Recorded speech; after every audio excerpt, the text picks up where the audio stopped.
All right, good afternoon. It's the afternoon. Good afternoon. Good afternoon. I know we're getting to the end of our COP here, but the energy is still vibrant here in Dubai. And as a friend of mine used to say, afternoon session is the cemetery of public speaking because we all had lunch and the energy is winding down. Let me bring in the perspective of Africa by focusing on three aspects, I think, which is extremely relevant to the conversation, loss and damage. What is the problem we're trying to address on the continent? And then second, what are we doing about it as the African risk capacity?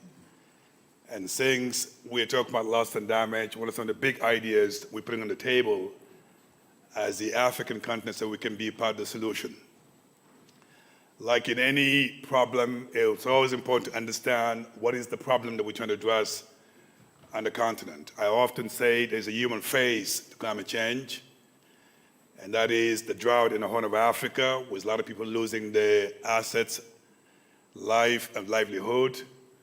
There is the tropical cyclone in Madagascar and Mozambique, with infrastructure being destroyed. But there's also the drought in the Sahel, where a lot of people are affected by drought, but also the loss of assets and so on. So what all these disasters have in common, it is what I call the human face of climate change. We should be inspired by the situation. People see what do we need to do and do it differently so we can at least affect the life of many Africans.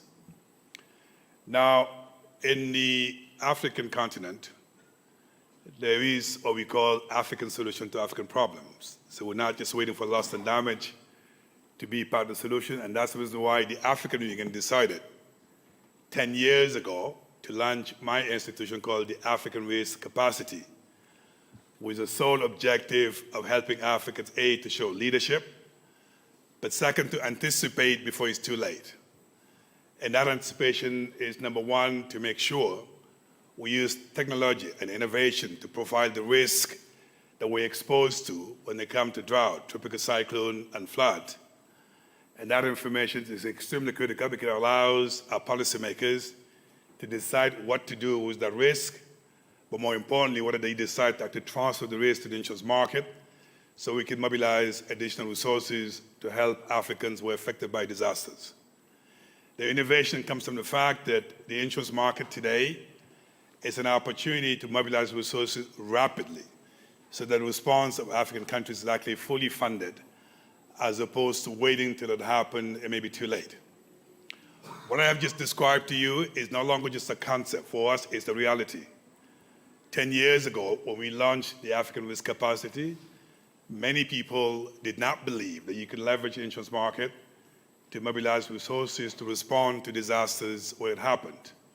Fast forward, 10 years later, we provided up to $1 billion worth of coverage, about $150 million of payout, but more importantly, 150 Africans have been protected because of what we do. So it's no longer a concept we're just selling, it's something we've done. The question is, what does it take to actually scale up what I just described to you so that no Africans are left behind? And that brings me to my two big ideas, which I hope the loss and damage will take into account. Number one, the intervention of disaster management is actually holistic. It's not just providing capital or funding. It's helping Africans to mainstream early warning system because they do save lives. It's building the capacities of African governments so they can embed disaster management into their public policies, but also leveraging the insurance market, coming up with innovative financing, and that is social protections, solidarity funding. So all these things combined certainly will make it possible for Africans to build a sustainable and a strong disaster management financing going forward. So I'm hoping the Loss and Damage Fund will provide the necessary resources so we can put together what I could call an Africa Climate Preparedness Facility so we can support the initiative of Africa.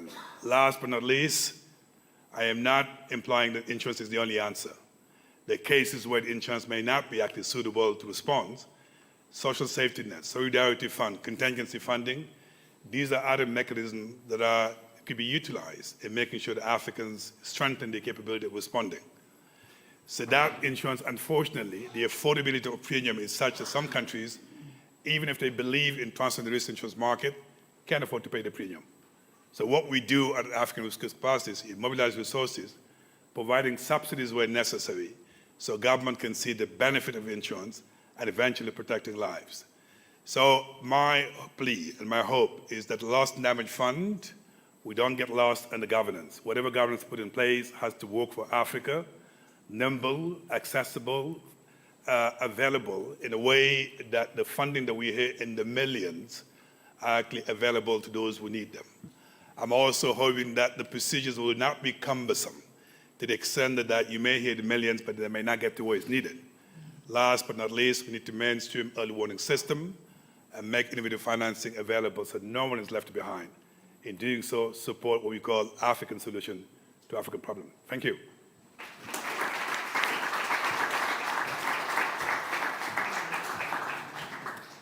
Thank you very much, and everybody's being very good and remaining bang on time, so thank you.